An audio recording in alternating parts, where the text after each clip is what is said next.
하나님의 말씀 마태복음 3장 13절부터 15절 우리 한 절씩 보겠습니다. 3장 13절을 제가 먼저 봅니다. 여기 보시면 되겠어요. 또 산에 오르사 자기가 원하는 자를 부르시니 나온지라. 자기와 함께 있게 하시고 또 보내서 전도도 하며 15절 다 같이 합니다. 귀신을 내쫓는 권능도 가지게 하려 합니다. 네. 주님이 산에 오르셔서 주님이 원하는 자를 부르셨을 때 사람들이 나왔습니다.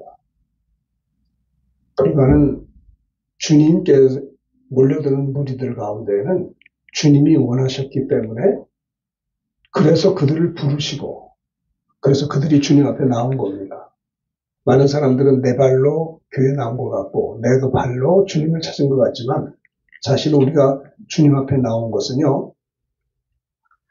주님이 원하는 자들을 주님이 우리를 원하셨다는 거예요. 감격스러운 내용이죠. 내가 나를 봐도 별 이렇게 내가 나를 원하지 않을 때도 있는데 주님은 저 여러분을 원하셔서 나오기를 원하셔서 부르셨다라는 겁니다. 그래서 요한복음 15장 16절에 보면요. 우리가 주님을 택한 것이 아니요 주님이 우리를 택하셨다라고 했어요. 에베소 1장 4절에도 보면요. 창세기가 시작되기 전에 천지창조가 되기 전에 창세 전에 그리스도 안에서 너희를 택하사 그런 말씀이 있어요. 이해가 잘 되지 않죠. 천지만물을 말씀으로 창조하기 이전에 그 태초에 창세 전에 그리스도 안에서 우리를 택하셨다는 우리가 보통 귀한 한 분 한 분이 아닌 것입니다. 그렇죠? 그래서 또 성경에 보면 우리를 예정하사라는 말, 예정했다는 말이 있어요. 그래서 때가 돼서 부르시니 나온지라. 주님이 산에 오르사 자기가 원하는 자를 부르시니 나온지라. 이에 12를 세우셨습니다. 12를 세우셨는데 그 목적이 뭐냐? 자, 그래서 오늘 말씀의 제목은요. 따라합시다. 제자들을 향하신 주님의 세 가지 뜻. 또 다르게 얘기하면 우리를 향하신 주님의 세 가지 뜻. 이렇게 얘기해도 되겠습니다. 그렇죠? 우리는 여러분들 예수 믿는 사람들은 한번 생각해 보세요. 여러분들이 세상의 제자일까요? 주님의 제자일까요? 예수 믿는 자들은. 그래서 생각해 보세요. 제자는 선생을 닮아가는 겁니다. 그렇죠? 우리 예수 믿는 사람들은요. 세상이 아무리 매력적으로 보여도 그 세상을 닮아가는 거는 세상의 사람이지 주님의 제자는 아닌 거예요. 여러분 우리가 하나님의 자녀이지 사탄의 자식은 아니잖아요. 그렇죠? 우리는 최소한 예수를 믿기 때문에 지옥 백성이 아니고 천국 백성이잖아요. 그렇죠? 그러니까 우리는 세상의 제자가 아니고요. 주님의 제자는 너무 거창하게 생각하지 마세요. 주님은 제자에 대해서 관심이 많으세요. 12 제자에게 집중적으로 말씀을 가르쳤고요. 3년 동안 공생의 그 짧은 기간 동안에 3년 동안 12 제자에게 집중적으로 말씀을 가르치시고 같이 다니시면서 천국 복음도 전하시고요. 신유, 공고진 역사도 제자들과 함께 하셨어요. 그걸 끝난 게 아니고요. 주님이 십자가에서 죽으시고 부활하시고 승천하시기 바로 직전에 사랑하는 제자들을 향해서 너희는 가라. 성령 충만 받아서 가라. 가서 어디 가요? 모든 민족에게로 가라. 가서 제자 삼으라 그랬어요. 제자 삼으라. 예수님은 12 제자로 만족하지 아니하시고 너희는 가서 모든 민족에게 가서 제자 삼으라는 거예요. 12 제자뿐이 아니라 제자가 또 제자를 삼고 제자가 제자를 삼는 것이라는 겁니다. 여러분 제자가 되어본 일이 있는 사람만이 제자를 삼을 수가 있어요. 그렇죠? 군 리스너이죠. 군 리더. 잘 듣는 자가 리더가 된다는 말이 있어요. 들은 적이 있어야 지도자가 될 수 있다는 거예요. 그래서 어쨌든 우리를 향하신 주님의 세 가지 뜻이 있는 거예요. 주님이 산에서 오르사 주님이 원하는 자를 부르시니 나온지라. 주님이 원하셔서 우리를 부르셔서 나왔는데 그 주님이 우리를 왜 부르셨냐 이 말이에요. 우리를 향하신, 우리를 부르신 주님의 세 가지 뜻이 어디에 있냐면요. 14절에 있어요. 첫째, 14절 한번 다 같이 봉독합니다. 시작. 이에 12를 세우셨으니 이는 자기와 함께 있게 하시고. 제자를 향하신 주님의 뜻이, 주님이 왜 그들을 원하셔서 부르셔서 나왔습니까? 이는 12를 세우셨는데 제자를 세우신 궁극적인 뜻이 뭐냐? 이에 12를 세우셨는데 이는 첫째 뭐예요? 자기와 함께 있게 하시고. 주님의 제자의 첫 번째 자세는 따라합시다. 주님과 함께 하는 겁니다. 주님과 함께 하는 거예요. 제 친구가 진짜 공부 잘하는 친구 하나 있었습니다. 서울대학 대학원에서도 수석을 했고요. 총신 신대원에 와서도 아주 훌륭하게 졸업을 한 친구예요. 그 친구 제가 도움을 많이 받았어요. 같이 공부할 때도 같이 공부하면서 시험들 많이 보잖아요. 같이 그 친구와 같이 공부하는데 도움이 많이 되더라고요. 친한 친구니까. 그 친구는요, 우리가 공부를 따라갈 수가 없는 게 뭐냐면 초저녁에 저녁에 밥을 먹어요. 기숙사에서 밥을 먹으면 잠을 자요. 아니, 밥을 먹자마자 자요, 그냥. 자고 한 10시나 11시쯤 일어나요. 11시에 일어나가지고 이 친구는 아침까지 공부를 해요. 이게 세상에 이런 친구가 어디 있어요. 그러니까는 참 정말 우리가 봐도 같은 클래스 친구지만은 참 월등한, 우리가 농담으로 이런 친구들은 총실에서 100년에 한 사람 날 만한 훌륭한 친구라고 하도 공부하는 데는 타의 추종을 불허해요. 이런 좋은 친구가 제 친구가 있었습니다. 근데 그 친구가 이제 결혼을 했어요. 결혼해가지고 사랑을 해서 결혼해서 가정을 이뤘어요. 근데 이 친구는요, 공부하는 걸 너무 좋아해가지고 그 사모님하고 저하고도 같은 친구니까 친하거든요. 옛날 얘기입니다. 그 사모님이 너무 외로워하시는 거야. 맨 공부만 하니까. 이런 사람인 줄 몰랐다는 거야. 우리는 알았죠. 옛날 신학교 기숙사에서도 공부하는 걸 봤거든요. 밤새도록 공부해요. 진짜 훌륭한 친구였어요. 그러니까 이제 이 사모님은 일반적으로 이제 결혼하면 함께 있어야 되잖아요. 일반적인 그 상식적인 거 아니겠어요? 그렇습니다. 주님이 우리를 부르셨어요.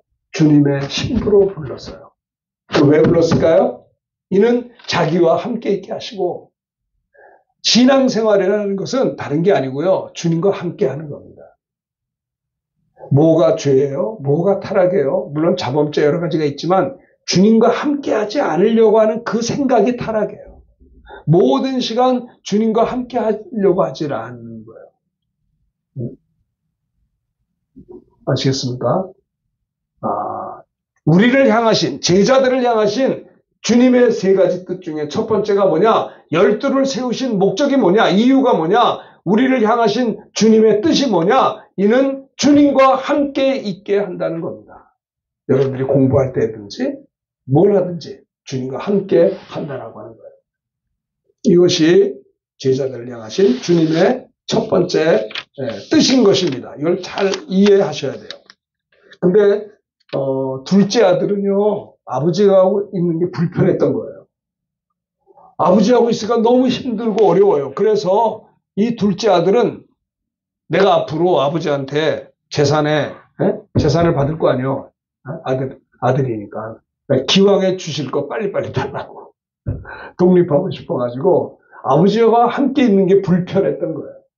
그래서 자꾸 졸르니까 할 수 없이 아버지가 둘째 아들에게 돌아올 그 상속분을 미리 줬어요. 줬더니 감사합니다 하고 그걸 붙들고 먼 나라로 갔어요. 왜요? 왜 먼 나라로 갔을까요? 아버지하고 있으면 불편해. 왜 자꾸 말씀을 하시고 부담스러우니까.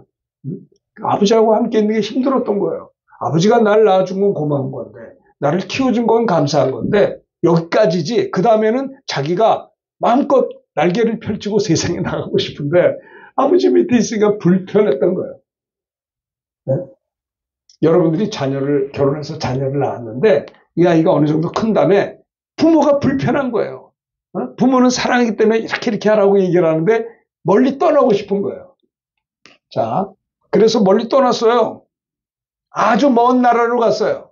그리고 돈도 있겠다. 허랑방탕하게 그냥 먹고 마시고, 그러니까 많은 친구들도 몰려들고, 얼마나 좋아요. 돈이 많으니 자기가 아버지도 이제 막 멀리 떠나서 보이지도 않고 그냥 마음껏 즐기는 거예요. 놀고 하다 보니까는 어떻게 돼요?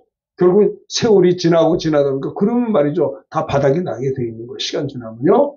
바닥이 나니까 이제 돈이 다 떨어졌어요.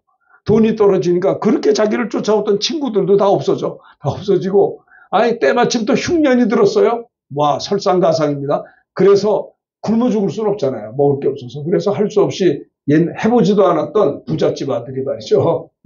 돼지지기로 전락을 하게 된 거예요. 뭐 월급도 없고 그냥 돼지 치면서 뭘 먹냐. 먹을 게 없으니까 돼지가 먹는 그 쥐염 열매를 이거 안 먹으면 죽으니까 할 수 없이 죽지 못해서 그걸 먹는 거예요. 짐승밥을 먹었던 거예요. 그런데 더 흉년이 드니까 돼지의 쥐염 열매도 없어요. 이제는 내가 이제 죽었다라고 하는 생각이 듭니다. 그래서 그거 이제 돌이켰죠. 이 인생은 참 어리석어요. 자기가 바닥을 쳐야 그때 하나님이 보이는 거예요. 바닥 안 치고 보이면 더 좋잖아요. 그죠? 그래서 아버지께 돌아왔습니다. 돌아왔는데 자기가 양심이 있으니까, 그죠? 내가 아버지 아들이라 칭함을 죄송하니까 종들이 많지 않습니까? 종들이 하나님만 그냥 봐주시고 날 걷어주세요. 그랬더니 아버지는 아들의 과거를 묻지 않아요. 주님 앞에 왔는데 아버지가 말이죠. 너 내 돈 어디다 썼냐? 너 뭐 하다 왔어? 너 날 그렇게 속상하게 했는데 뭐야? 막 이렇게 하지 않았어요.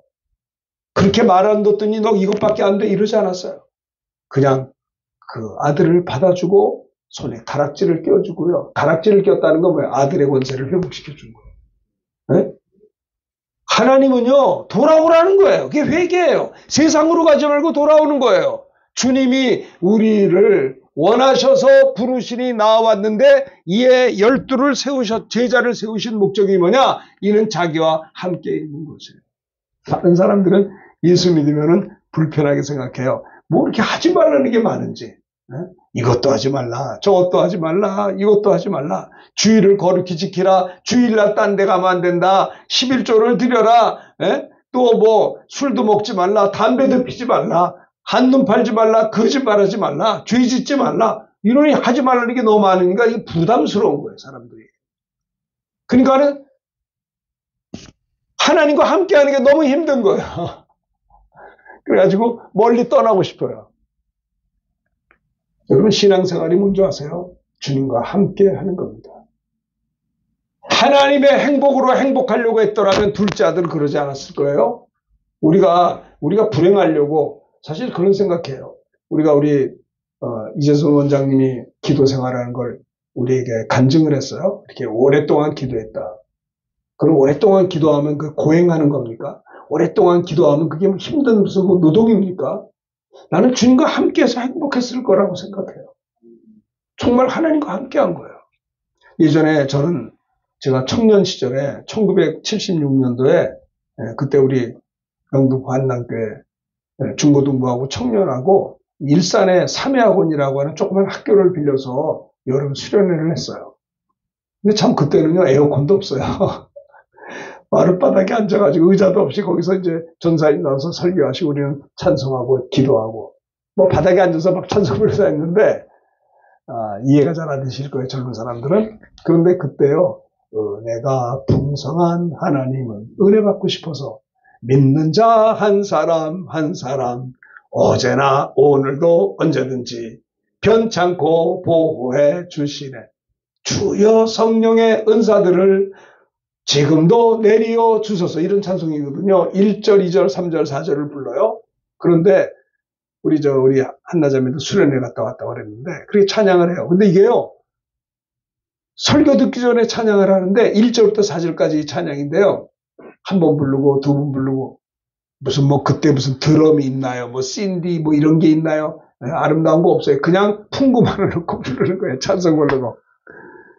그냥 100명 정도가 빽빽하게 앉아가지고 선풍기도 없어요. 그냥 하는 거예요. 그 선복도에. 근데요, 그 찬송을 1시간을 불렀어요. 1절부터 4절까지. 왜요? 근데 하나도 지루하지 않았어요. 하나님의 은혜가 충만했어요. 그때에 비해서 우리나라는 엄청나게 발전했어요. 이해하지 못할 정도로 우리가 얼마나 좋은 환경 속에 있는지 몰라요. 그런데 그때 얼마나 행복한 줄 아세요? 여러분, 행복이 어디 있어요? 주 안에 있는 겁니다. 아시겠어요? 사탄에게 속지 않게 되기를 바랍니다. 사업하시는 분들도 잘 들으세요. 주님과 함께 하는 거예요. 주님과 함께. 임마누엘. 그래서 예수님이 이 땅에 오셨죠? 예수님의 이름이 임마누엘이에요. 자, 봅시다. 자, 마태복음 1장 23절, 23절 읽읍시다. 시작. 보라, 처녀가 잉태하여 아들을 낳을 것이요 그 이름을 임마누엘이라 하리라 하셨으니 이를 번역한 적 하나님이 함께. 창조주 하나님이 피조물인 우리 인간과 함께하기 위해서 보라, 처녀가 성령으로 잉태하여 아들을 낳았는데 그 이름이 뭐예요? 임마누엘, God with us. 하나님이 우리와 함께 하신다는 겁니다. 잘 보세요. 하나님이 함께하고 있습니까? 여러분, 모든 24시간 사는 게 나는 답답한 게 뭐냐면 1시간 예배 드릴 때는 하나님과 함께하는 것 같아요. 근데 예배 끝나면 그때부터 자기 마음대로야. 이 예배 끝나고 난 다음에 주님과 교제가 없어요. 주님께 여쭤보는 것도 없어요. 그냥 자기가 생각대로 행동해요. 자, 저기 앞을 보세요. 저를. 잘 보세요. 여러분들이 무엇을 하든지 하나님 제일주의로 살았냐 이 말이에요. 하나님의 영광을 위해서 살았냐 이 말이에요. 그러지 않으면요, 우상 숭배한 거예요. 주님보다 다른 것도 사랑하고 주님보다 다른 것도 크게 생각하고 주님의 명령보다 어떤 사람의 인간적인 인정과 그런 어떤 관계를 또 생각하는 거는요. 아니, 주님과의 관계가 우선순위가 되지 않겠습니까? 어떻게 생각하세요? 하나님, 예수님의 이름은 임마누엘, 하나님이 우리와 함께 하신다는 거예요. 하나님이 예수님을 이 땅에 보내주신 것은 주님이 하나님과 우리와 함께하기 위하여 예수 안에 있는 자에게는 하나님이 함께 하신다는 거예요. 그건 뭐예요? 예수를 외면하는 자는 하나님이 함께하지 않는다라고 하는 겁니다. 제자들을 향하신 주님의 세 가지 뜻 중에 첫 번째는 뭐냐? 이는 자기와 함께 있게 하시고 주님과 늘 항상 함께하기 위함이다라고 하는 겁니다. 그렇습니다. 여러분, 예배를 마치고 이제 집으로 갈 거 아닙니까? 그러면 한 주간 살 거 아닙니까? 한 주간 살면 모든 시간 난 주님과 함께한다라고 하는 그 첫 번째 사실을 잊지 않게 되길 바랍니다. 주님이 여러분을 부르신 목적이 뭐냐? 주님의 뜻이 뭐냐? 주님과 함께하는 것입니다. 왜 실수하는 줄 아세요? 왜 시행착오하는 줄 아세요? 왜 후회하는 삶을 사는 줄 아세요? 아, 내가 왜 지난주 이렇게 선택을 잘못했지? 여기 보세요. 저를 보시라니까 설교 들을 때. 여러분이 정말 가장 우선순위가 주님이시냐 이 말이에요. 네?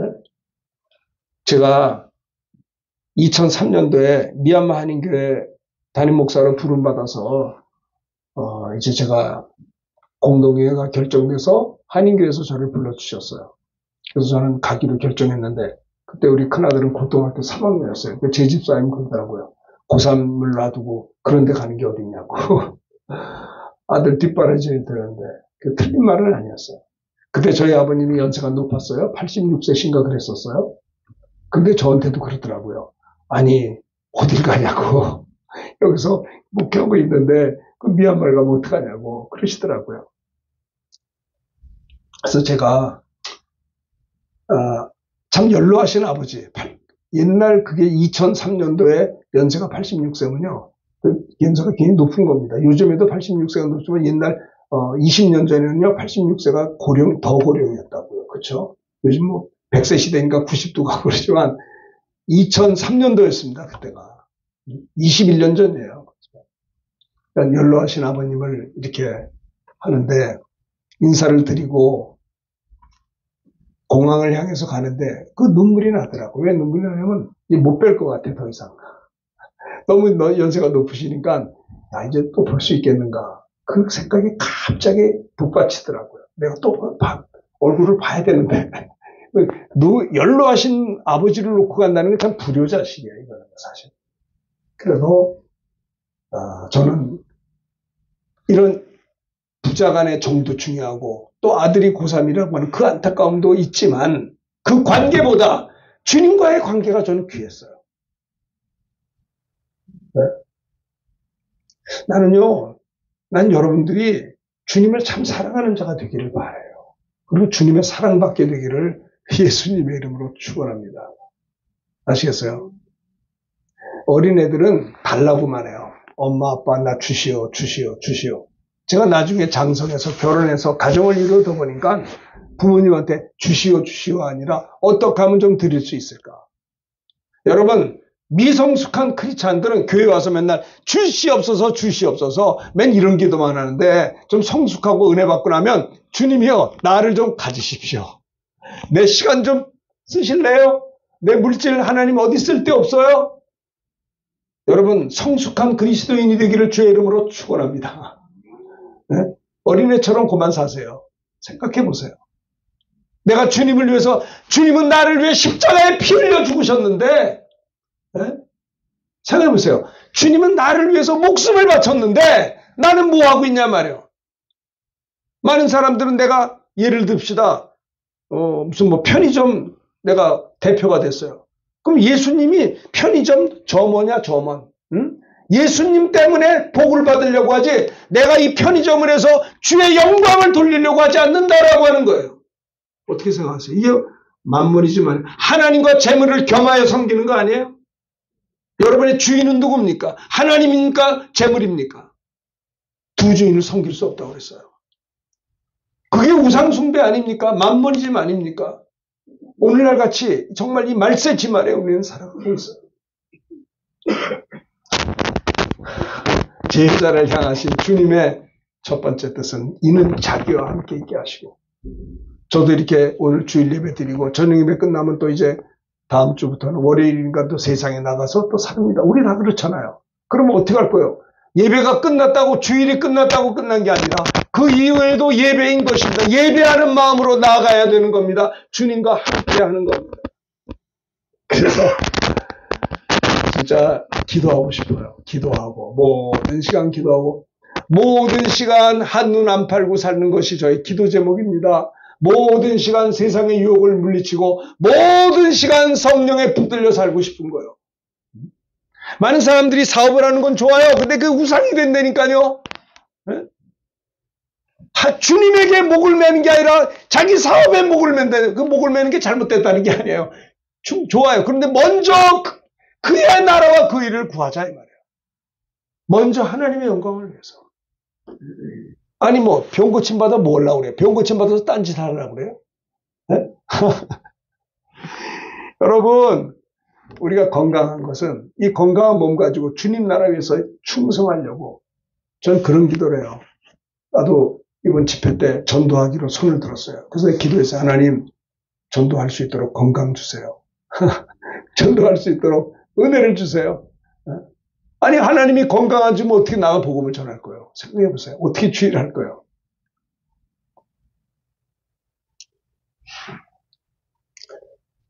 자, 봅시다. 세상 끝날까지 마태복음 28장 20절 다시 읽읍시다. 시작. 내가 너에게 분부한 모든 것을 가르쳐 지키게 하라. 볼지어다 내가 세상 끝날까지 너희와 항상 함께 있습니다. 주님이 세상 끝날까지 너희와 항상 함께, 주님이 함께 있고 싶어 하신 거예요. 언제까지? 세상 끝날까지. 그러다가 어디가 우리가 주님 나라에 들어가게 되는 것입니다. 혼자만 들어가요? 안 믿는 가족들, 친구 전도해야 될 거 아니에요. 세상 끝날까지 너희와. 참 이 말이 얼마나 든든한지 몰라요. 어떤 때는 주일하다가 외로울 때도 있어요. 힘들 때도 있어요. 야, 힘들다. 근데 걱정하지 마. 내가 세상 끝날까지 너희와 항상 함께 있을 거야. 이 말씀이 큰 위로가 되는 거야. 주님이 함께 계시는 거야. 자, 마가복음 16장 20절 읽어봅시다. 시작. 제자들이 나가 두루 전파할세 주께서 함께 역사하사 그 따르는 표적으로 말씀을 확실히 증거하니라. 성령 충만한 제자들이 나가서 복음을 두루 전파하게 될 때 주님이 함께 역사하셔서 그 따르는 표적으로 말씀을 확실히 증거했다라고 합니다. 함께 하는 거예요, 항상. 우리를 향하신, 제자들을 향하신 주님의 첫 번째 뜻이 뭐예요? 자기와 함께 있게 하시고 주님과 늘 항상 함께. 여러분들이 스마트폰 보는 게 잘못된 게 아니에요. 근데 보면서도 주님과 함께 좀 하면 안 됩니까? 무슨 어떤 공부를 하면서도 주님과 함께 드라마를 본다 하더라도 주님과 함께 하면서 주님과 함께 주님 그게 필요한 거예요. 하도 바쁘셔가지고 주님이 여러분들을 만나 뵙기가 너무 힘들어. 너무 분주다샤하셔가지고. 아이고, 주여. 자, 보겠습니다. 사도 바울도 이제는 내가 그리스도와 함께 십자가에 못 박혔나니. 그런즉 이제는 내가 산 것 아니요. 내 안에 따라합시다. 오직 내 안에 그리스도께서 사신 것이라. 여러분 안에 주님이 살아야 돼요. 내 안에 내가 사는 게 아니에요. 아시겠어요? 내 안에 예수 그리스도께서 사셔서 그분의 인도 따라 사는 것이다라는 거예요. 이제 내가 육체 가운데 살아가는 것은 나를 사랑하셔서 나를 위해서 자기를 버리신 하나님의 아들을 믿는 믿음 안에서 이제 내가 사는 것이다. 믿음 안에서 사는 거라니까요. 언제든지 주님이 두 번째야. 첫 번째가 될 수 없어요. 주님을 위해서 십자가를 지질 않아요. 고난이 없어요. 나를 따라오려든 자기를 부인하고 자기 십자가를 지하면 합당치 않는다고 했는데 주님을 따라가는 자가 자기를 부인 안 해. 그럼 못 따라가는 거예요. 세상 따라가는 거예요. 그래서 주님을 따라가는 길은 좁은 문이에요. 근데 생명으로 인도하는 문인 것입니다.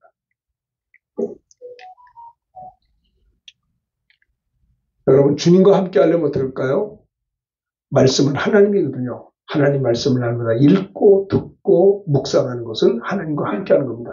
주님과 함께, 주님은 말씀이거든요. 말씀이 육신에서 오신 분이 예수님이기 때문에 여러분들이 하나님의 말씀을 묵상하고 그렇게 말씀과 함께 사는 것이 주님과 함께 하는 거예요. 구체적으로 지금 얘기하는 겁니다. 그러면 그 목사님 그러면 주님과 함께 하는 게 어떻게 하는 거예요? 말씀을 읽고 할 때, 묵상할 때 주님과 함께 사는 거예요.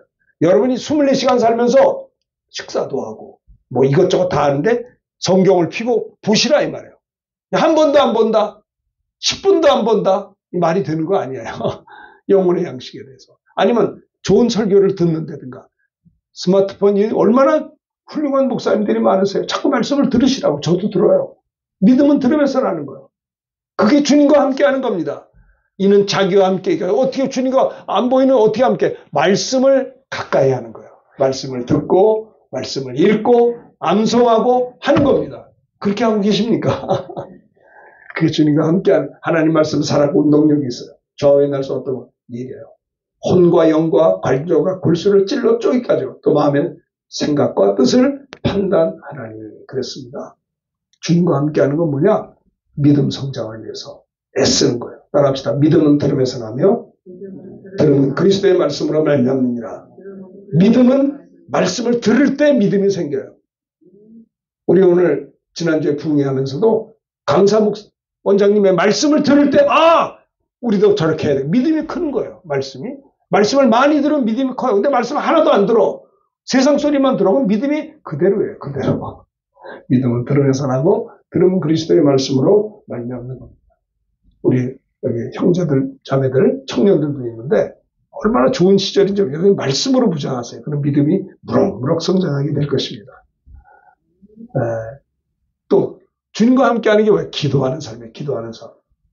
밤낮 부르짖는 택하신 자들의 기도를 왜 응답지 않겠느냐. 속히 이루어주리라. 그러나 인자가 올 때 세상에서 믿음을 보겠느냐. 밤낮 부르짖어 기도하는 겁니다. 밤낮 걱정하는 게 아니고요. 밤낮 기도하는 거야. 따라합시다. 너희가 내 이름으로 무엇을 구하든지 내가 행하리니. 자, 다시 한번 따라합시다. 내 이름으로 무엇이든지 내게 구하면 내가 행하리라. 예수의 이름으로 무엇이든지 주님께 기도하면 주님이 행하신다는 겁니다. 무엇이든지 예수의 이름으로 기도하고 계시나요? 기도의 사람이 되시기를 바라요. 네? 기도의 분량이 있으셔야 돼요. 모든 시간 기도하는 겁니다. 내 이름으로 무엇이든지 내게 구하. 주님과 함께하는 거 뭐냐? 주님께 기도하는 삶이 주님과 함께하는 삶이다라는 것을 제가 말씀을 드린 것입니다. 자, 그리고 또 하나는 뭐냐면 성도에 따라합시다. 성도의 교제. 네, 따라합시다. 서로 돌아보아 사랑과 선행을 격려하며. 네, 그래요. 모이기를 피한 어떤 사람의 습관과 같이 말고 오직 권해. 그날이 가서 모일수록 더욱 모이기에 힘쓰고 서로 성도들끼리 돌아보는 거예요. 돌아보고 계시나요?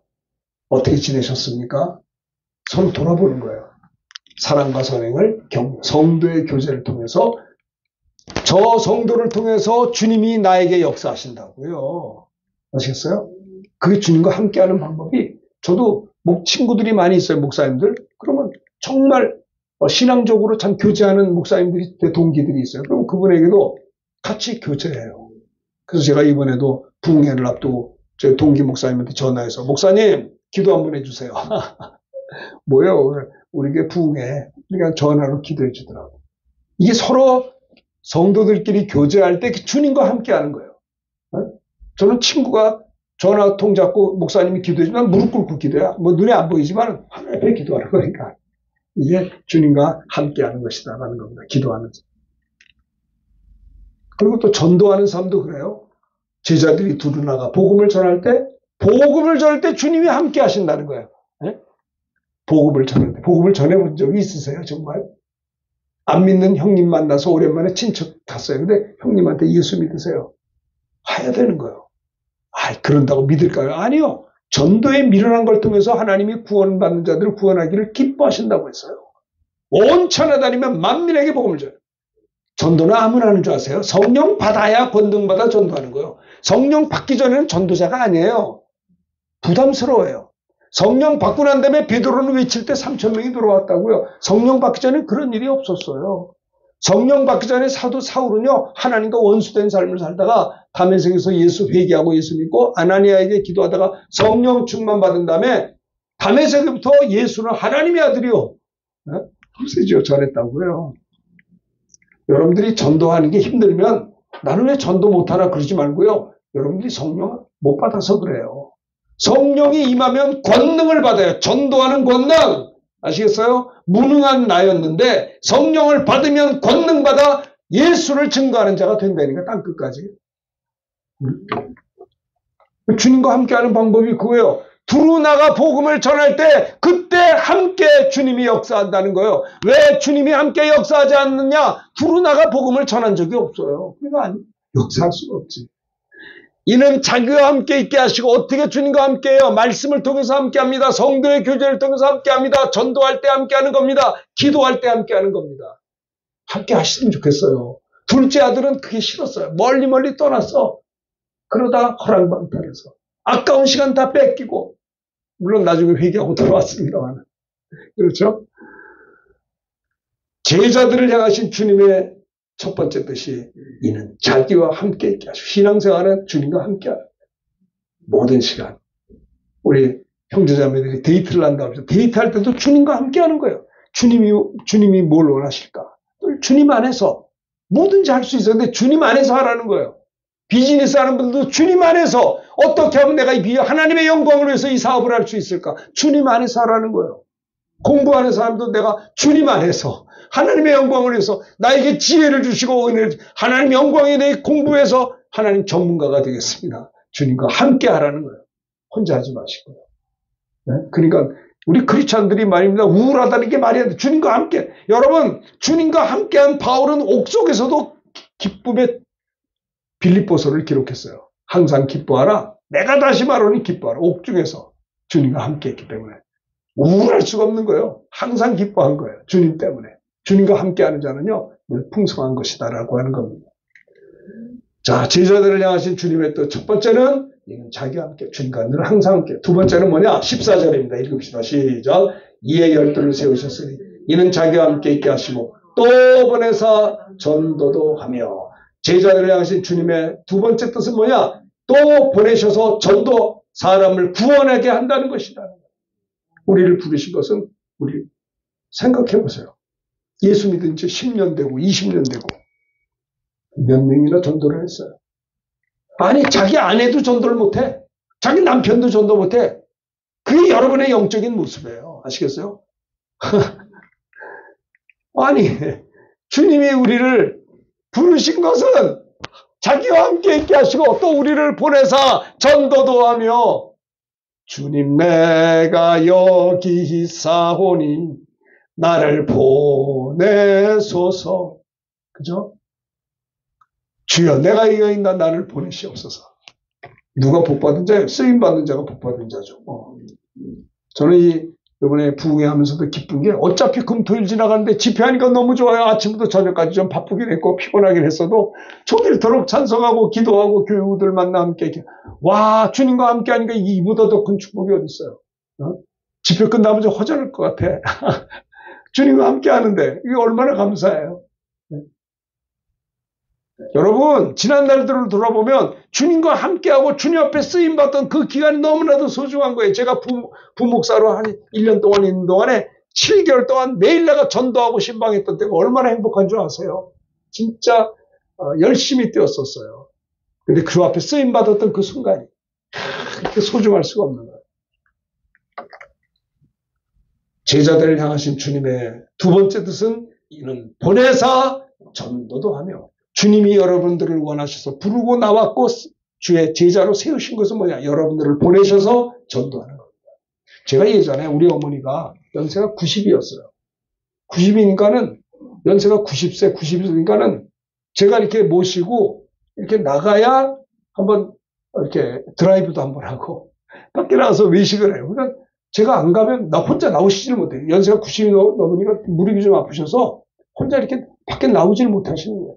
그래서 제가 뭐 옆에 살고 있지만은 바쁘긴 해도 한 달에 한 번이라도, 아니 한 주에 한 번이라도 가서 한 달에 한 두세 번이라도 꼭 가서 어머니 모시고 뭐 이렇게 바람 쐬봐야 뭐 얼마 쭉 한 바퀴 돌고 그 어머니가 야 참 좋다 꽃이 폈구나 그리고 이제 식사 대접하고 그런 적이 있었어요.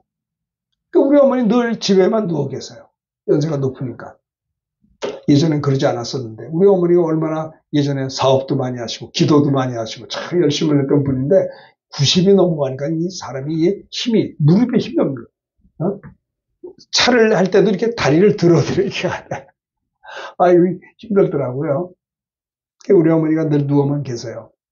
제가 찾아가면 이제 나오시고 그러는데 제가 그런 얘기해서 어머니 누워 계시지만은 어머니도 주의를 해야 돼요. 저희들 위해서 기도 많이 해주시고요.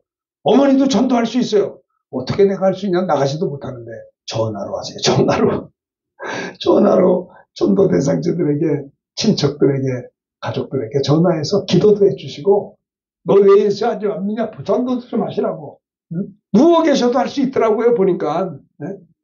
왜냐하면 저희 어머니가 누워 계시는 거 고마운데 가만히 있고 그러고 끝났다. 의미가 없잖아요. 생명이 다하는 날까지 누워 계시긴 하고 보면 불편하지만 그래도 거기서도 자녀들과 자손들에서 눈물로 기도해 줄 수가 있고 축복할 수 있고요. 또 안타까운 친척들을 향해서 얘 아무개야 왜 너 내가 기도해 교회 안 나가냐 예수 믿어라 전도할 수 있잖아요. 성령 충만해서 말할 수 있잖아요. 예? 그거 하라고 그랬어요. 왜? 내가 왜 그거 하라고 했냐면 우리 어머니가 하늘나라에서 상 받아야 될 거 아니요. 그래서 엄마 하세요. 어머니 하세요. 했어요.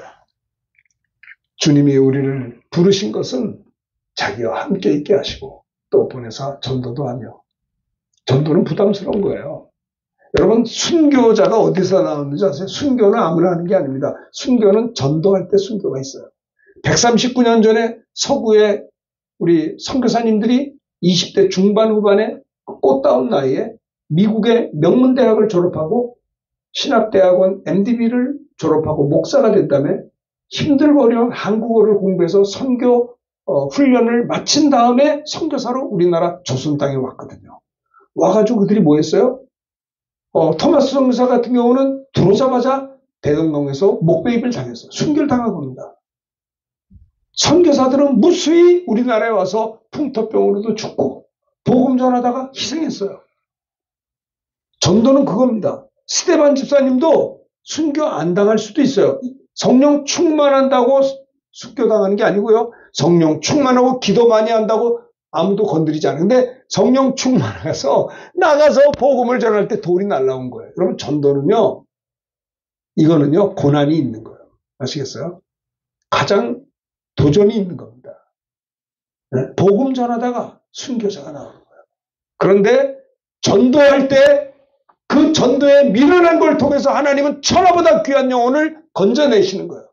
주님이 말씀합니다. 아버지가 나를 이 땅에 보내신 것처럼 나도 너희를 보낸다. 주님이 숨을 내쉬면서 성령을 받으라 그랬어요. 오직 성령에게 임하시면 권능받아서 땅끝까지 예수를 증거하는 증인이 된다라고.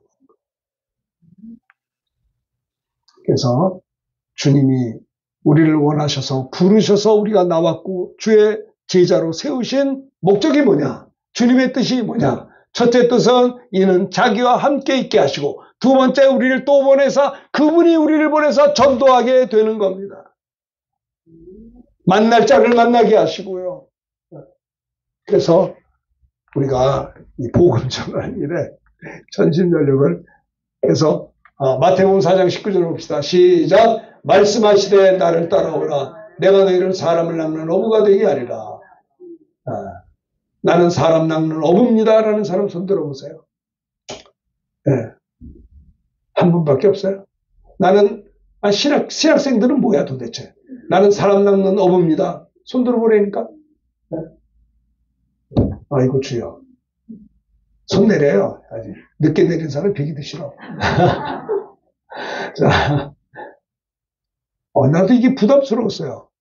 사람은 낚는 어부, 관두고 내 한 몸 감당하기 힘들어 죽겠는데 어떻게 생각하세요, 형제님? 어부요, 당신은? 대답도 안 해. 네?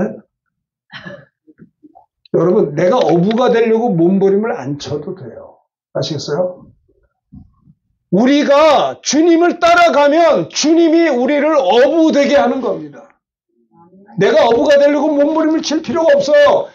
나를 따라오라. 주님을 따라갑니다. 갈게요. 계속 갑니다. 주님을 따라가니까 주님이 나를 어부 되게 하신다라는 겁니다. 왜 여러분들이 사람들에게 전도하는 게 부담스럽고 전도하는 메시지도 하나도 없고 전도의 메시지가 빈약한데도 고민하지도 않고 생각해 보세요. 내가 처음 전도하러 나갔는데요. 나 같은 전도 메시지 가지고는 나도 예수 못 믿겠더라고. 전도해보니까 내 전도 메시지가 빈약한 걸 발견했어요.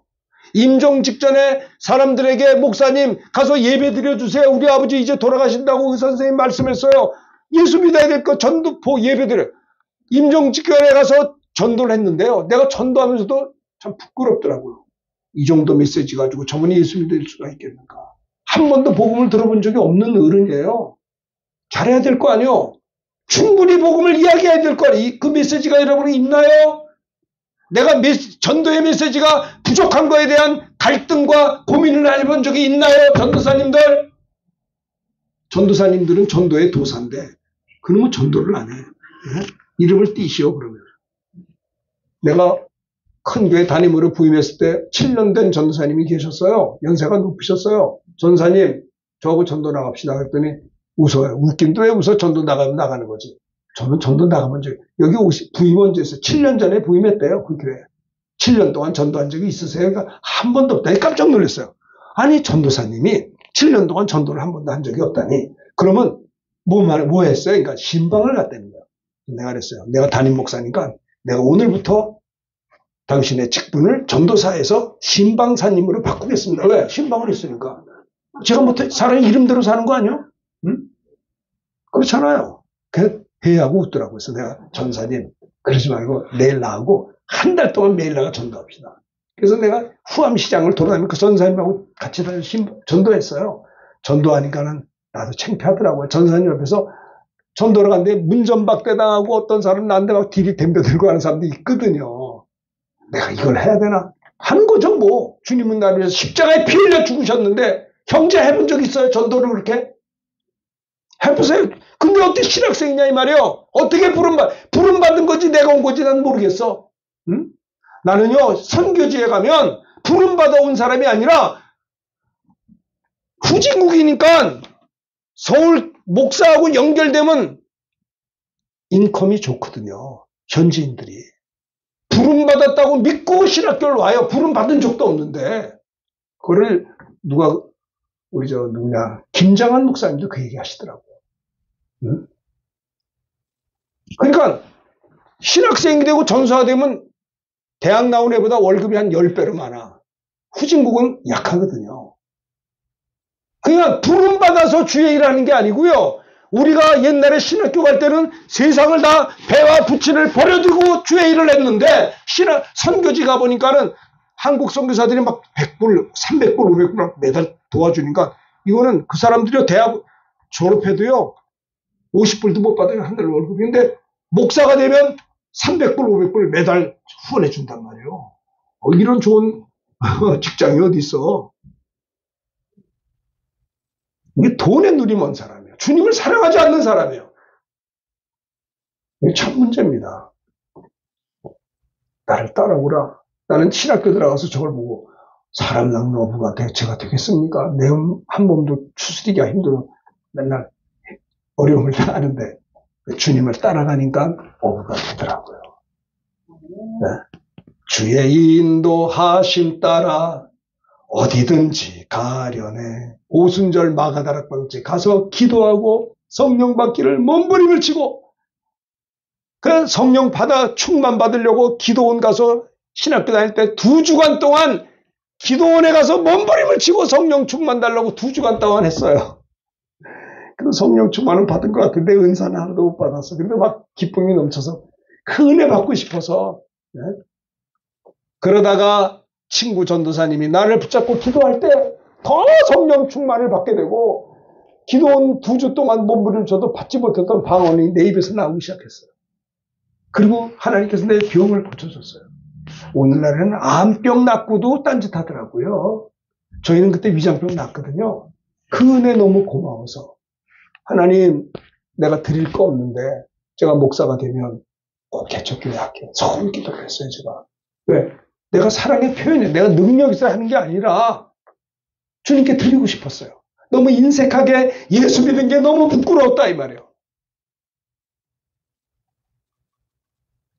주님을 따라가면 영혼을 사랑하게 되고 전도하지 않고는 견딜 수 없는 아시겠어요? 사람 낚는 어부가 되게 하는 거예요. 전도가 쉬운 건 아니에요. 실패하고 넘어지고 한 80%는 문전박대 그러려니 해요. 그러다가 하나님께서 만날 짤 만나게 복음을 전했는데요. 전도했는데 그 아주머니가 영적 기도를 하는데 갑자기 무릎을 꿇어서 내가 깜짝 놀랐어요. 왜 무릎을 꿇고 처음 보는 사람인데 무릎 꿇고 제 영적 기도를 따라 하더라고요. 그게 제가 첫 번째 전도 성공했는데 한 2주 동안 하나도 없었다가 기도하면서 나 전도 좀 하게 돼. 하나님의 영혼을 붙여주셨어요. 제가 진짜 그 7개월 동안 매일 2시간 반씩 매일 나가 전도했거든요. 물론 교회 프로그램이 그랬어요. 부교육자들의 프로그램. 근데 그때가 제일 행복했어요. 그 전도의 메시지. 주님을 따라오라. 네? 어부되게 하리라. 전도에 부담이 있는 자는 누군지 알아요? 세상 따라간 사람이에요. 주님을 따라가질 않았어. 주님을 온전히 따라가면 따라합시다. 내가 주님을 온전히 따라가겠어. 내가 주님을 온전히 따라가겠사오니 해봐요. 내가 주님을 온전히 따라가겠사오니 따라합시다. 나를 어부되게 해주세요. 한 영혼이 천하보다 귀하기 때문에 여러분 때문에 누가 예수 믿어서 이거보다 더 큰 영광의 멸관이 있겠어요. 천지만물이 대단하죠? 천지만물보다 삼라만상 이 우주는 어마어마해요. 그런데 주님이 볼 때 한 영혼이 천하보다 귀하다는 거예요. 그 영광의 멸관이 얼마나 크겠어요. 사람 낚는 어부가 되게 하리라. 우리를 향하신 주님의 두 번째 뜻은 이는 뭐예요? 전도도 또 보내사 전도도 하며 그랬어요. 온 천에 다니며 따라합시다. 만민에게 복음을 전파하라. 온 천에 다니며 만민에게 복음을 전파하라. 그래서 하나님께서 저에게 브라질도 가게 하시고 시드니도 가게 하시고 러시아도 가게 하시고 영국도 가게 하시고 미국도 가게 하시고 대만도 가게 하시고 태국도 가게 하시고 미얀마는 아주 가서 살게 하시고 해외를 다녀 복음을 전할 수 있고 땅 끝까지 내 증인이 된다고 했어요. 온 천하 다니며 만민에게 복음을 전파하라. 주님이 우리를 원하셔서 부르셔서 나왔는데 이는 자기와 함께 하시고 또 보내사 전도도 하며 우리 집사님 건강회복에 서 또 전도하셔야 되겠습니다. 자, 마가복음 1장 38절 교독합니다. 만나서 이르되 모든 사람이 주를 찾나이다. 거기서 전도하리니 내가 이를 위하여 왔노라. 모든 사람이 주님을 찾습니다. 왜? 주님이 막 병을 고쳤거든요. 주님 어디 갔습니까? 나 좀 고쳐요. 근데 주님이 말씀합니다. 다른 말로 가야 돼. 왜? 내가 거기서도 전도하리니 내가 이를 영혼을 구원하려고 왔다. 물론 병 고치는 것도 중요하지만 주님이 오신 목적이 뭐예요? 전도하리니 영혼을 건져낸다라고 하는 겁니다. 제자들을 향하신 주님의 첫째, 둘째, 이제 마지막 두 번째 또 이거 봅시다. 교독을 해보겠어요. 로마서 10장 13절. 누구든지 주의 이름을 부르는 자는 구원을 받으리라. 믿지 않는 자를 어찌 부르리요. 듣지도 못한 이를 어찌 믿으리요. 전파는 15절 다같이 보내심을 받지 아니했으면 어찌 전파하리요. 기록된 바 아름답도다. 좋은 소식을 전하는 자들의 발휘함과 같으니라. 누구든지 주의 이름을 부르는 자는 구원을 받으리라 했습니다. 그런즉 믿지 아니한 이를 어찌 부르리요. 듣지도 못한 이를 어찌 믿으리요. 들어야 믿는다는 거예요. 전해줘야 듣지. 그렇죠? 전파하는 자가 없이 어찌 듣겠어요. 보내심을 받지 않았는데 어찌 전파할 수가 있겠냐는 거예요. 우리 강사님을 여기에 보내주셨기 때문에 우리가 말씀을 듣고 도전을 받는 거예요. 나도 기도해야겠구나. 나도 전도해야겠구나. 우리 굳어진 이 몸이 풀어져서 복음 전할 거 아니야. 보내심을 받지 어찌 전파하리요. 아름답도다. 좋은 소식을 전하는 자들의 발휘함과 같으니라. 우리 한별 형 자매 우리 아버지가 조영생 선교사님이세요. 제 후배인데 육군사관학교 나오고 중대장 하다가 부름받아가지고 장신대 졸업하시고 통합시키시고 저는 합동이지만 그런데 그분이 이제 그러고 또 부름받아가지고 선교사로 왔어요. 참 정말 제가 후배지만 존경스러운 거예요. 육군사관학교를 한번 나갑니까? 실력이 서울대 수준이라고 옛날에 이렇게 공부 잘했다는 거예요. 그런데 세상 거 다 버리고 주님의 부름 받아서 주의 종이 돼서 목사님이 되시고 또 선교사님으로 왔어요. 난 한인교회 목회를 했었어요. 그래서 한인교회 와서 내가 우리 선교사님한테 우리 교회 와서 설교 좀 해주세요. 해서 한번 설교를 하셨어요. 지금도 내가 잊질 않아요. 제목이 뭔지 알아요? 제목이 하늘의 별이 되리라. 자기는 육사를 왜 갔느냐? 우리나라 대한민국의 장군 되려고 왔다는 거예요. 그런데 은혜 받고 난 다음에 그가 하나님의 종이 되어서 하늘의 별같이 빛나고 싶었다는 거예요.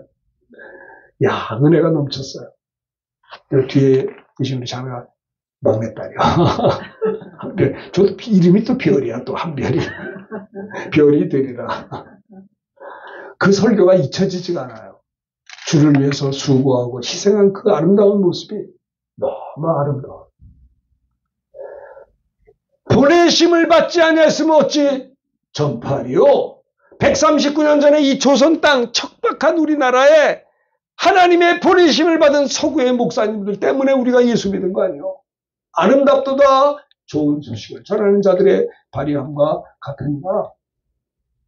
제자를 향하신 주님의 첫 번째는 자기와 함께 있게 하시고, 두 번째는 보내심마다 전도도 하고 사람을 구원해야 되는 하나님, 나도 구원의 역사에 동참하게 해주옵소서. 세 번째 따라합시다. 귀신을 내쫓는 권능도 가지게 하려 하시니라. 귀신을 내쫓는 권능도 가지게 하기 위해서 주님이 우리를 부르셨다라고 하는 겁니다. 악한 영을 쫓아내는 권능이 여러분에게 다 있게 되기를 주의 이름으로 축원합니다.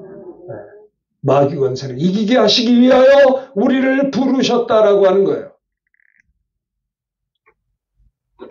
예수님이 베드로 장모가 열병으로 누워있을 때 손을 만질 때 열병이 떠나가 버립니다. 여인이라서 예수께 수종 들었다고 했습니다. 저물매 사람들이 귀신 사람들을 많이 예수님께 데려왔는데 예수님을 따라합시다. 말씀으로 귀신을 쫓아내시고 병든 자를 다 고치시니, 귀신 자고 많이 왔는데 예수님이 말씀으로 귀신들을 쫓았어. 우리들도 말씀으로 귀신을 쫓아내는 겁니다. 병든 자를 주님은 고쳤습니다. 이는 뭐예요? 선지자 이사야를 통해 하신 말씀을 우리 연약한 것을 친히 담당하시고 병을 짊으셨다함을 이루려 하시더라라고 했습니다. 예수님은 귀신을 쫓는 주님이셨어요. 어두움을. 그런데 예수님은 그렇지 않고요. 또 12제자를 부르셔서 이들에게도 귀신을 쫓아내며 병든 자를 고치는 권능을 주셨어요.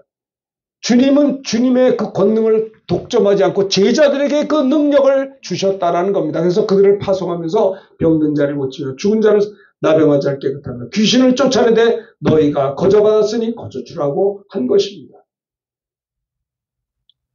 또 28절 읽겠습니다. 마태복음 12장 28절 시작. 그러나 내가 하나님의 성령을 힘입어 귀신을 쫓아내는 것이면 하나님의 나라가 이미 너에게 임하였느니라. 네.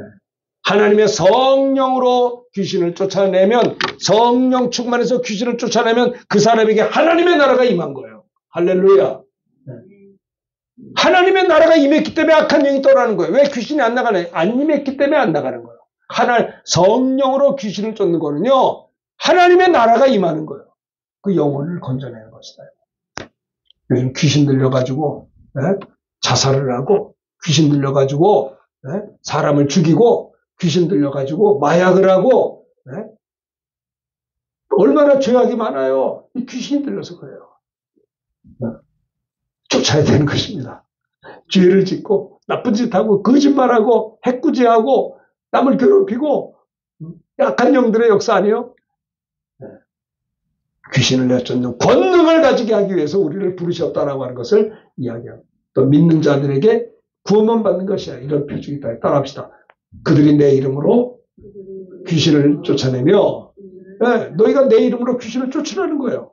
따라합시다. 예수의 이름으로 귀신아 나가라. 해요. 그렇게. 내 속에 나를 괴롭히는 귀신아 나가라. 쫓아요. 옆에 사람한테 쫓아야 돼요. 같이. 그래야 물러가죠. 죄를 지은 자는 마귀에게 속하지만 마귀는 따라합시다. 하나님의 아들이 나타나시면 마귀를 멸하려 하심이라. 예. 하나님의 아들이 이 땅에 오신 것은 마귀를 멸하려고 오신 것이다라고 하는 겁니다. 누가 신앙생활 잘하느냐? 마귀가 싫어하는 것만 골라서 하는 게 신앙생활 잘하는 거예요. 근데 마귀가 좋아하는 것만 계속해. 그러니까 안 되는 거예요. 예수님의 3대 사역이 그겁니다. 따라합시다. 회당에서 가르치시며 천국 복음을 전파하시고 모든 병과 약한 것을 고치시니, 말씀 사역, 전도 사역, 치유 사역. 그렇죠? 이 소문이 많이 퍼졌어요. 그랬더니 많은 사람들이 왔습니다. 각종 병에 걸린 고통자, 귀신 들린 자, 주님이 다 고쳐줬다라고 하는 겁니다. 사도들이 기도하는 곳에 가다가 점치는 귀신 들린 여종 하나를 만나니 그 점으로 주인들에게 큰 이익을 줘. 그가 바울과 우리를 따라와 소리질러 말합니다. 이 사람들은 지극히 높은 하나님의 종으로서 구원의 길을 전하는 자라. 18절에 보면요, 여러 나라인데 바울이 괴로워서 말합니다. 그 여자 속에 있는 귀신에게 명합니다. 예수 그리스도 명하노니 그에게서 나오라. 떠나갔어요. 여종의 주인들은 이제 돈을 못 벌어. 점치는 귀신 쫓아내는 게, 점쟁이 귀신 쫓으니까 점을 안 튀어 수익이 안 되잖아요. 그게 화가 나가지고 바울과 실라를 붙잡아 관리에 끌고 와서 감옥에 집어넣었어요. 그럼 복음 전하는 고난도 있는 거예요. 그러나 제자들을 향하신 주님의 세 가지 뜻에 대해서 오늘 설교를 했습니다. 첫째는 뭐예요? 이는 자기와 함께, 주님과 함께 하는 겁니다. 오늘 여러분 한 주간 사는 동안에 주님과 함께 하시기를 바라겠습니다. 주님과 함께 하는 방법, 말씀 보고 기도하고 성도의 교제도 하고요. 그러는 겁니다. 이는 주님과 함께 하는 겁니다. 두 번째는 또 우리를 보내셔서 전도하는 거예요. 전도. 주님과 함께 하는 게 무거운 짐이 아니에요. 모든 시간 주님과 함께 대화하는 겁니다. 주님 어떻게 하면 좋아요? 자꾸 질문하면서 내가 연약합니다. 부족합니다. 나 이런 목표가 있는데 내 힘으로 도저히 안 되네요. 하나님 저에게 지혜를 주셔서 이것을 할 수 있게 해주세요. 요즘에 얼마나 전도하기 힘든 줄 아십니까? 주님, 나에게 전도의 문 좀 열어주세요. 만날 자를 만나게 해주시고 내게 믿음을 주세요. 하나님, 내가 이 사명 감당할 수 있는 건강을 좀 주세요. 건강. 알겠어요? 힘 주세요. 내 말에 비본질적인 거 가지고 낭비하지 마세요. 제발 좀. 하루 종일 일했는데 열매가 하나도 없어. 이게 뭐예요 도대체. 열매가 있어요. 열매로 그들을 아는 거예요. 뭐 분주다색에 난리 떨어. 작품을 가져와 보세요. 작품을. 한 주간의 작품이 있어야 되는 거예요. 한 주간을 살더라도 지난 주간에 내가 주를 위해서 이렇게 했습니다라고 드려야 될 게 있는 거예요. 그게 중요해요. 작은 일에 충성해야 하나님이 큰 일을 맡겨주신다라고 하는 겁니다. 게으른 사람, 인색한 사람, 이런 사람은요, 하나님 내버려둬요. 무릇 있는 자는 받아 넉넉하게 되되 없는 자는 그 있는 것도 빼앗는 주님이세요. 한 달란트를 땅속 깊이 묻어둔 자는요, 악하고 게으른 자야. 그 한 달란트를 빼앗아서 10달란트인 자에게 주어라. 저 하나님이 참 대단하세요. 그러면서 하신 말씀이 무릇 있는 자는 넉넉하게, 없는 자는, 그러니까 신앙생활이 시원찮은 사람은 있는 것도 뺏기는 거예요. 여러분 알아요? 기도 안 하면 기도 더 안 하게 하시고 성경 안 보면 더 못 봐. 인색하면 더 인색해. 더 불순종. 그러나 내가 달란트가 작지만 이거 가지고 즉시 가서 장사하고 죽도록 충성하다 보면요. 잘하였도다. 착하고 충성된 종아. 네가 적은 일에 충성하였으니 큰 것으로 내게 맡기리니 내 주인의 즐거움에 참여하지. 사실 우리는 작은 달란트가 있어요. 포기할 수 없어요. 이거 가지고 장사해서 충성하면 더 많은 것들로 하나님께 영광을 돌리게 되는 것입니다. 제자들을 향하신 주님의 뜻 세 가지에 대해서 말씀을 이는 주님과 함께 있게 하시고 두 번째 또 나를 보내서 전도도 하고 세 번째는 뭐예요? 귀신을 내쫓는 권능도 가지게 한다. 이 세 가지 꼭 기억하셔서 우리를 향하신 주님의 이 뜻을 이루는 우리 모두가 되시기를 주님의 이름으로 축원합니다. 우리 이 말씀 드린 걸 생각하면서 찬송가 323장 부름받아 나서는 몸 우리 불고 기도하도록 하겠습니다.